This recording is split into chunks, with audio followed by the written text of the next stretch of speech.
Welcome back to the podcast. Let me paint a picture for you. It is June. It is already June, or it is only June. It depends on how you look at things, right? But regardless of how you see things, you still have 6 months left in the year to change your life, to seriously change your life. If you don't get anything out of this episode, I want you to get this statement. Consistency over the next 6 months can change my life. It can put you on the path to who you want to be, to who you crave to become. We would need to do a little bit of mental work right here, okay? I want you to imagine that it is December 31st. And I want you to imagine what it's going to feel like to look in the mirror and see yourself, okay?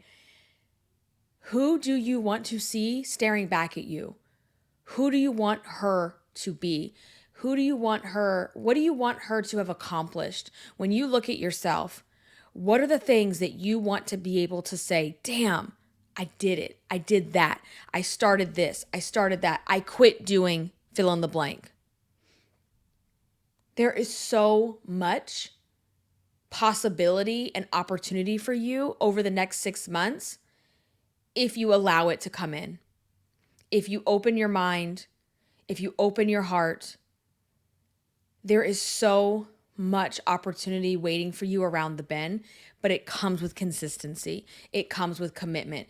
With commitment and consistency and conviction about what you're doing, you're unstoppable. So, do you want to be standing in the mirror in the bathroom or in the dressing room on New Year's Eve in a puddle of your own tears, crying because once again, you're ringing in the new year as the fat girl? Once again, you're ringing in the new year as someone who fell off the wagon once again. Once again, you told yourself, I'm going to lose the weight. And here you are once again on the floor crying because nothing fits. You don't want anyone to see you. You don't even want to go to the party anymore. And you're sick and tired of New Year's resolutions because you're sick and tired of telling yourself, I'll start over in the new year. If that is you, buckle up, listen to this episode, and let's get to work. So everything for you can change in the next 6 months. Like, literally, if you don't want your next 6 months to look like your first 6 months, it starts today. It does not start on Monday. It does not start on the new year. It does not start in the month of July. It starts now. It starts in the messy. It starts in the shit hitting the fan. It starts in the, oh my God, I'm so emotional. There's so many things going on in my life. Bitch, please. There's things going on in everybody's life, okay? For those of you that know, you know. I'm about to hit y'all with some tough love that you need to hear because you're not hearing me. Everybody is fighting something. Everybody is going through it. Everybody is dealing with stuff that isn't easy. That is called life. Life is going to punch you in the gut. Life is going to show up right when you're thinking, I just want to coast. I want things to go good for me. We all want that. And then you're driving down the road and the car starts making a noise. You go home to put the dishes away and the dishwasher ain't dishwashing, okay? Things happen. Annoyances happen. Tragedies happen. Hard things happen to all of us. All of this is said with love and respect because I've been in your shoes and I know exactly how you feel. You are not special because life is lifing. You are not special because things are happening to you. Things are happening to everyone.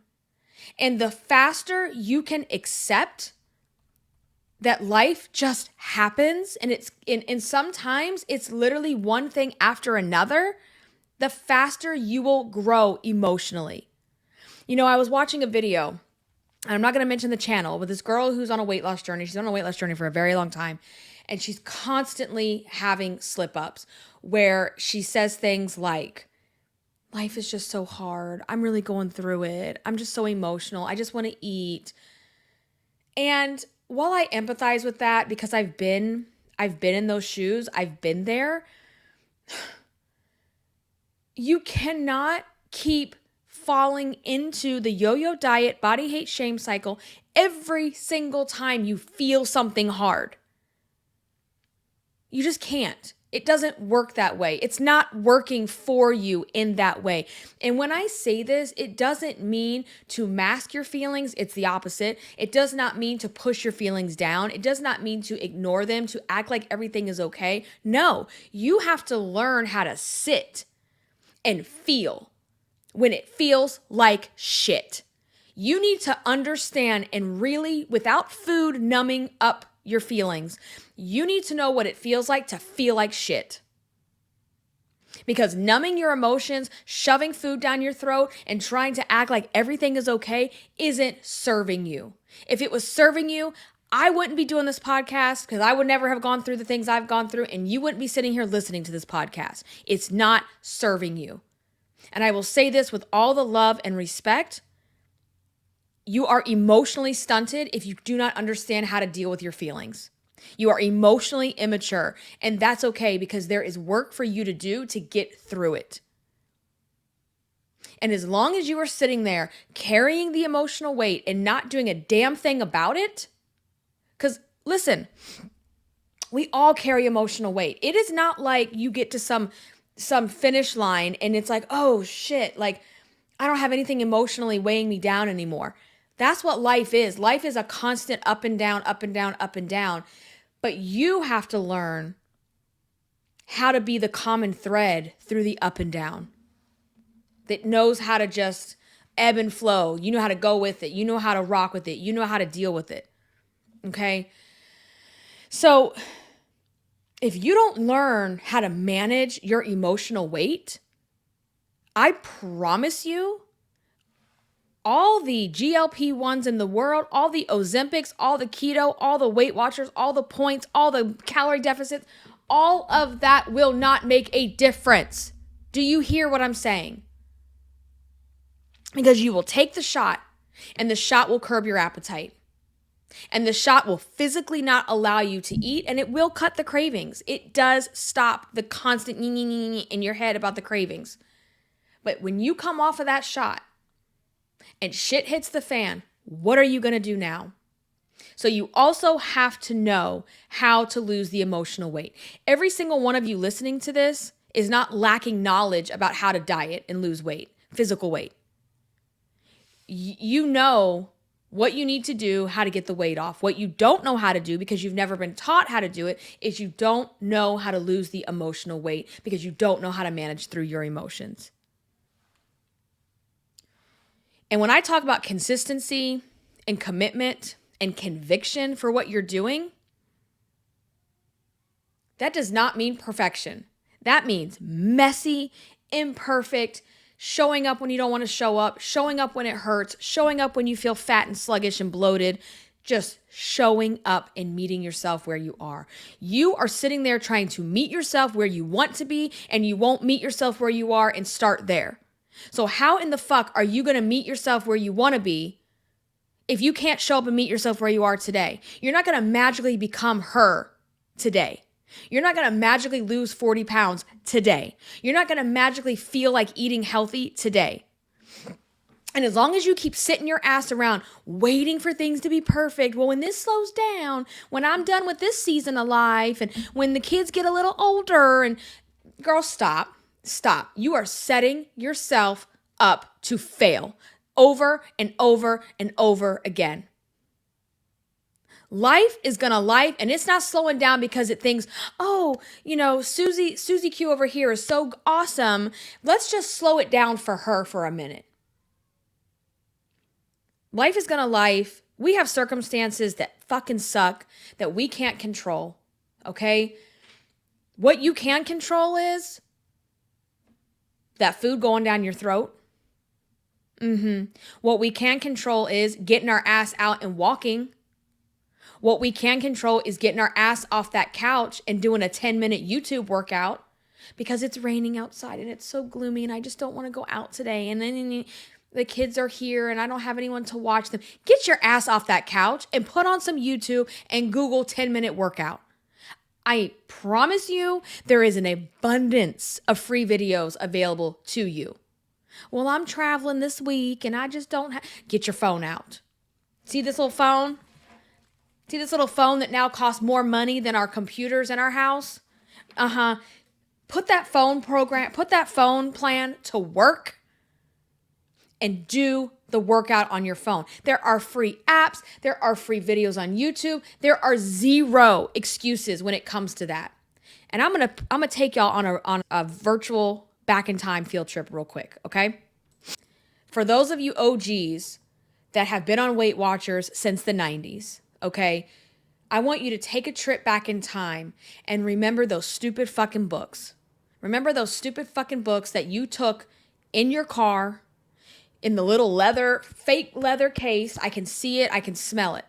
That little fake leather case with the had the Velcro when you pulled up to the drive-thru and you would take your book out, okay? It had the eating out book and it had the points book. And probably somewhere in your folder, you also had your weigh-in book that you would take to your weigh-ins and get your little stars. Let's think about that Weight Watchers folder that you had. And in that Weight Watchers folder, you had those books, you had your weigh-in thing. Let's take a trip back in time for a minute. For those of you that were on Weight Watchers in the 90s, the OGs here, even the early 2000s, remember that pleather folder with the two books, those two fucking books. There was an eating out book and there was a points book, and probably somewhere in that folder, little pouch thing, you had your weigh-in book where you get your stars when you go to weigh in. And you used to carry that book in your car, and it probably sat in your console. It sat inside the side pocket of the door. And these books went with you everywhere, whether it was in your car or whether it was in your bag. A lot of us would carry them in our big old purses that we would have. And those books went with you everywhere. And the one time that you were out and about and you didn't have those books, or you forgot the books, or you didn't bring them along, what was your excuse? To overeat. You go to your next weigh-in and you're up, right? Or you didn't lose this week and you're like rehashing everything. Oh my God, I was out of town and I didn't have the books. I didn't have my journal. That was your excuse when everything was paper and everything was, a physical product.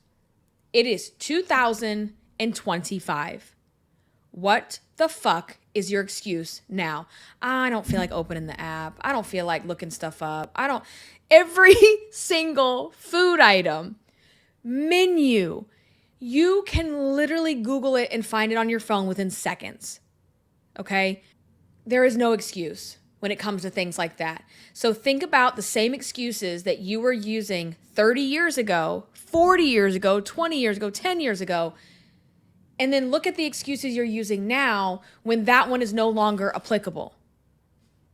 And my point in this exercise is I want you to see how you always quit on yourself, how you always look for excuses, how you always find ways to self-sabotage what you're doing. That has to stop, because literally now there is no excuse when it comes to the tools available for the physical weight loss. Where you need to really focus is you need to also focus on the emotional weight loss as well. How to manage your emotions, how to feel what you need to feel, while also saying, you know what, I'm going to eat this over that today. I'm going to eat this, not that, and I'm going to make better choices. So think about that day on December 31st. How do you want to feel in your body? What do you want your body to look like? And also, let's be realistic about this plan. If you have 100 pounds to lose, that's not going to happen in 6 months. So be realistic so you're not setting yourself up to fail in your brain when you're going in the mirror like, well, I didn't lose the weight. Okay, think about what you can realistically accomplish over the next 6 months and not focus on weight being the top number one thing, because losing the weight will become a byproduct of doing the work I'm talking about. This isn't about perfection.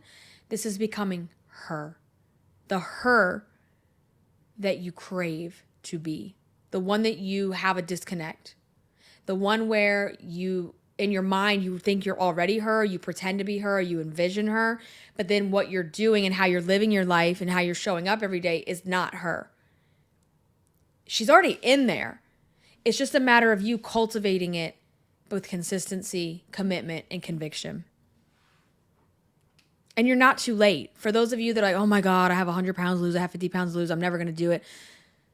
6 months is a lot of time to build a shit ton of momentum. And the momentum is what you need. The momentum of seeing the results of the hard work.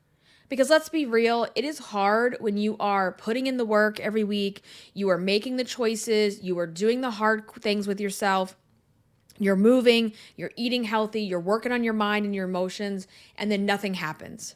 You don't see the results because so much of it is internal, right? And even when you're working out, you don't see those results for a while, So 6 months, damn, 6 months can have a lot of momentum for you.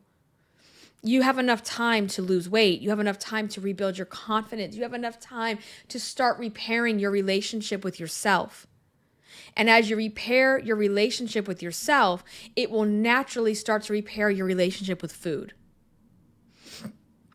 Because it is not about your relationship with food. Everybody says, oh, I got to fix my relationship with food. No, you have to fix your relationship with yourself because you are the one who eats the food, and you eat the food and you overeat the food because you don't have a solid relationship with yourself. That's what you have to fix. It's not about a relationship. You're not in a relationship with food. You're in a relationship with yourself. So if you showed up with consistency, imperfect action, not perfection, for the next 6 months, you would not recognize yourself in the best way possible. So stop waiting for motivation.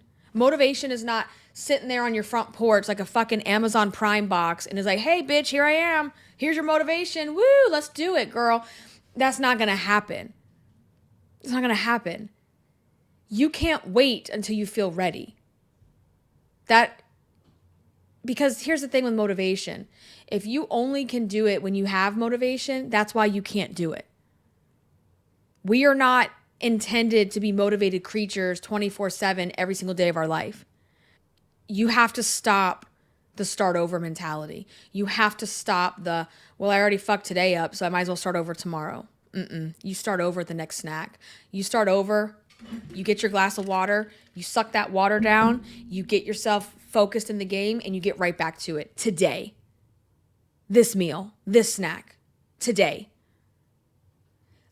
I've used this analogy so many times in the past, but it's so true. Like, if you're driving down the road and your car got a flat tire, are you pulling over in the emergency lane and being like, I'm gonna fuck this shit up. I already fucked up one tire. Let me take this knife and I'm gonna just start slashing the shit out of every single tire. That is the exact same thing you're doing to yourself, and it's stupid. It makes zero sense, but we do it. We do it because just start over tomorrow. So you've got to get rid of the start over mentality, and you have to stop letting a bad day turn into a bad week, and a bad week turn into a bad month. And you have to stop correlating bad things or lifing with your weight loss journey. Your weight loss journey has nothing to do with what's going on in your life. And so many of you are like, well, if things are going wrong, life has just beaten me up and it's been really hard, then I have to eat bad. You have to eat bad because you think you have to eat bad because it's the only way you've ever dealt with anything in your life. It's the only coping skill that you know. Again, it goes back to you don't have the emotional maturity to get through the things in life that you need to get through because you have never dealt with the emotions. You have never dealt with losing the emotional weight. So you don't have the skills and the coping mechanisms to do that. So decide, I'm going to do things differently. I'm going to learn how to lose emotional weight. The version of you who changes her life this coming New Year's Eve, she just shows up. Every single day, she shows up and she does the work. Does the work need to be perfect? Absolutely not. That's part of the problem is you want things to be perfect and life isn't perfect. But she shows up anyway. Okay. You get a blow to the gut and you go and overeat. Okay. Don't beat yourself up over it. Learn from it. Like, learn from it. You know, as I've gone through my journey with emotional eating and binge eating and had, where I go backwards at times, and it still happens sometimes, right? I'm a human. Does it happen in the magnitude that it did at one point? Absolutely not. Why? Because I'm aware. I'm self-aware to say, oh, we're not doing that anymore. Or let me stop this before it turns into 5 meals or a week or a month or 2 months or 6 months, right? And it requires you showing up and being present. Because when you decide to zombie walk and zone out, that's when all of a sudden now you don't want to get on the scale because you're terrified of what it's going to say, because you know you've been overeating and you know the scale's gone up and you just can't bear the thought to see the number because you've avoided it for so long. So stop avoiding it. Show up for yourself. Getting on the scale is not an opportunity to berate yourself. It is not an opportunity to have an inner fat bitch do out, like duking it out with the inner fat bitch. It is an opportunity to relearn how to stop associating your weight to your self-worth, how to learn how to stop attaching your happiness to a number. It is an opportunity to have a real heart-to-heart discussion with, this is just the facts. The numbers don't have feelings. Numbers don't have emotions. They are data. They are giving us data, and it is up to us to determine what is behind that data. We have to be the analyst, right? And instead of beating yourself up and going, oh my God, I can't believe I'm here again, and I can't believe I weigh this, ask yourself, what did I do to get to this point? You have to be real with yourself because you know how you got there. You don't want to admit how you got there. You don't want to face the reality that no one else got you there but you, because it is so devastating to get on the scale and see that it's gone up 10, 15, 20, 30, 40 pounds. It is devastating when you feel that. And the only reason that happens and it feels devastating is because you kept putting it off. You knew what you were doing. You knew you were overeating. You knew you were gaining weight. You knew the clothes were getting tighter. And instead of stopping in your tracks, you're like, well, I'll just wait till everything's perfect. I'll wait till things settle down. I'll wait till and never comes. Okay? So show up for yourself. Face the music. And learn how to speak about yourself and to yourself without beating yourself up and be like, you know what? I knew the scale was going to be up, and this is why. These are the things that I did that made the scale go up. And these are the things I'm going to work on going forward so that this doesn't keep happening to me. Because you act like it's happening to you. Like you're some fucking victim of gaining weight. You're not a victim of weight gain.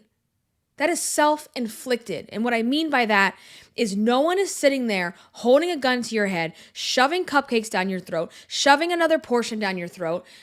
You are doing it to yourself. And you want to blame other people. You want to blame the system. You want to blame your spouse. You want to blame your busy schedule. You want to blame your life circumstances. And at the end of the day, I can't stress this enough. It comes back to you not knowing how to deal with your emotions. Period. Full stop. You can't manage your emotions. So you use food to mask. You use food to shove it down. You use food to be in little denial delusion land of what's really going on in your life. Get used to feeling like shit. You need to learn what it feels like to feel like shit without the food covering it up.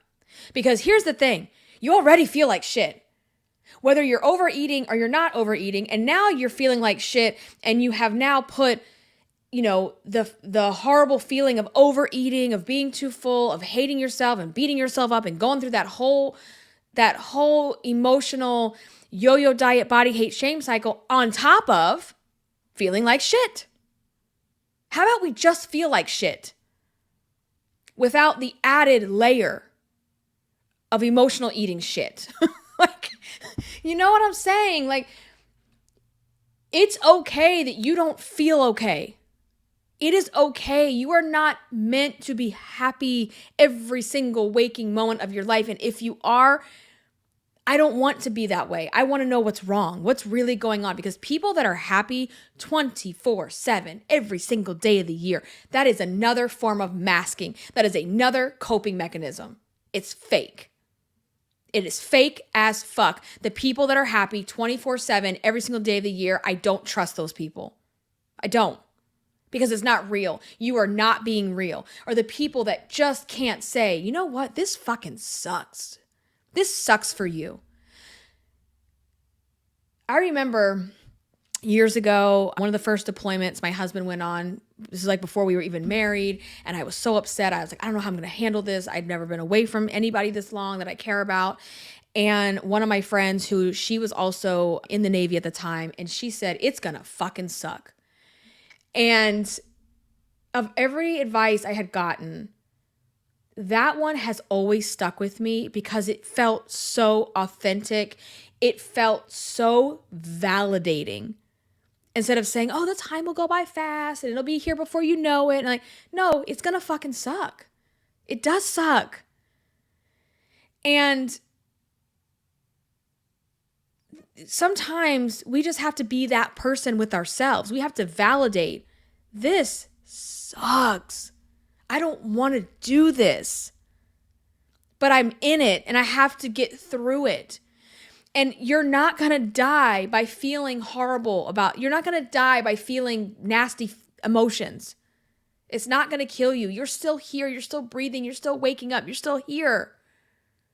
You have gotten through every single hard day of your life so far, and you're still here and you still have a fighting chance. Why do you not see that for yourself? Why can't you see that? It is not too late for you. I don't care. I am 43 years old. And I refuse to give up on certain things. I refuse. I'm not someone who just gives up. Yeah, we have days where we have our pity parties and we're like, I don't want to do this anymore and I'm done and I'm blah, blah. But like, have the pity party and get up. Get up and move again. It is not too late for you. I don't care if you're 40, 50, 60, 70, 80. It is not too late for you. It is too late when you decide you're done. When you decide you're done, then you don't even have the opportunity of what could be. But right now, you have this massive opportunity of what could be. And you are in control of that feeling. And when you put it that way, and when you refocus that way, and you rethink and you reframe, you're unstoppable. You are unfucking stoppable when you think about the fact that if I want to lose weight, I'm going to lose weight. I don't know if it was I think it was last week's episode. So last week I did my first episode of Diamond Paint and Podcast, where I kind of I don't have like a full outline of what I want to talk about. It's like a much more like casual convo, and I'm doing another one this week as well. And I think it was in that episode where I said it out loud. Like I knew this, but when I said it out loud and I heard myself say it, I just had this epiphany, right? Where I said, I've just kind of been maintaining lately, not really losing weight, but not really gaining weight either. And I just want to get this last 30 pounds off. And when I heard myself say 30, it just was this like mind-blowing moment, right? Where I'm like, 30 pounds, that's it? That weight will be gone by December if I stay consistent and committed. It'll be gone. 30 pounds is, I don't want to say it's nothing, but when you've already lost 70, what's another 30? So, and I told you guys know I do my weight in like decades. So like that's 10 pounds 3 times. That's it. Like, you know how to lose the weight. You know how to get it off. You've done it a million times. You know how to do it. But what you don't know how to do, most of you listening to this, is how to manage yourself. You got to be your own boss. You got to be your own manager of your emotions. You've got to learn how to do that, because that is what is going to get you through your darkest days. Seriously. Seriously. I share this story all the time. It was 2014. It was over 10 years ago when my grandmother passed. And she was sick for a while before she passed. So it was, it was a long time coming, and going to visit her and seeing her in the hospital and seeing her in the home and her finally passing away. And I would come home from seeing her and I would go to the gym. We have a gym in our garage, and I would just go work out and I would just cry on the treadmill, because it would just be a release for me of emotions. And the thing is, when you are covering up hard, grieving, tough emotions with food, all you're doing is just wrapping shit with shit, because you already feel bad. So why also feel bad? And the reason we do it, it's subconscious. We don't think about it. The reason we're doing it is because now we're focused on our stomach hurting. We're focused on our clothes not fitting. We're focused on beating ourselves up, instead of focusing on the underlying emotion that feels really gross. It feels really gross. Nobody wants to feel those things. But you have to. You've got to suck it up. You've got to grow up. You've got to get emotionally mature, and you've got to learn how to navigate through it. That's it. That's it. So that woman that you were craving to be, she's already there. She's already inside you. You just have to start showing up for her every single day and stop hiding. Stop hiding. All right. So I think I'm done. I think we're going to wrap here. If you like this episode, please leave a rating and review on your podcast player of choice. Most of you are listening to me through Apple Podcasts. So if you can go over to Apple Podcasts on the app, leave a rating and review. That helps my podcast grow. It helps other people find me in the algorithm. Also, if you want to staying in touch, between episodes, let's do that. Couple of ways. The best way, number one, is via email. If you stay on my email list, no matter what happens with the social media platforms, we will be in connection with each other, because they cannot take that away.